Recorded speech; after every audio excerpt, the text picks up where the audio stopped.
Sure. Here's a 1,000-word YouTube video script for your channel RPM Studio, reviewing the 1908 Ford Model T, its details, interior, exterior, performance, and pricing. The script is designed to engage your viewers with a storytelling tone while naturally reminding them to subscribe at the beginning. Hey everyone, welcome back to RPM Studio, the home of legendary machines, timeless designs, and stories that shaped the road as we know it. If you're passionate about classic cars and automotive history, hit that subscribe button right now so you don't miss any of our deep dives. Today, we're taking you way back to where it all began, to a car that didn't just roll off the line, it rolled into history, the 1908 Ford Model T.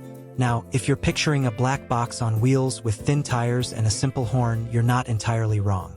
But trust me, there's so much more under the hood, both literally and figuratively.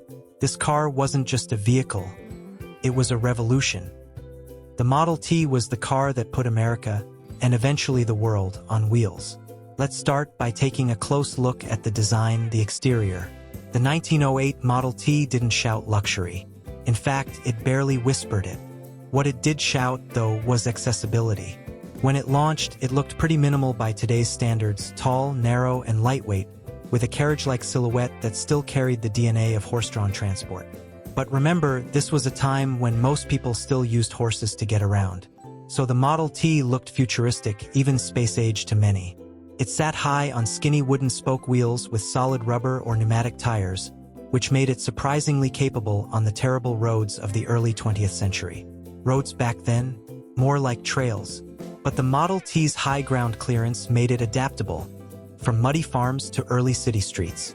And let's not forget that Henry Ford made them in several body styles. Touring car, roadster, coupe, even a town car, depending on what your needs were. The most iconic color? Black. But here's a fun fact, not all Model Ts were black. In the first couple of years, they actually came in red, green, gray, and blue. It wasn't until 1914, when Ford really ramped up production, that they famously declared, "Any customer can have a car painted any color that he wants, so long as it is black." Why black? Because it dried faster. Faster drying paint meant faster production. It's all about efficiency. Moving inside, the interior of the Model T was, well, it was basic, but basic with purpose. There was no speedometer, no fuel gauge, no heater, and forget about air conditioning. What you did get was a steering wheel, a few floor pedals, and a lever. That's it. But this minimalist setup had a purpose. The Model T wasn't about comfort. It was about getting from point A to point B reliably. And even though the materials were simple, often wood and leather, they were durable. The seats were upright and rigid, but they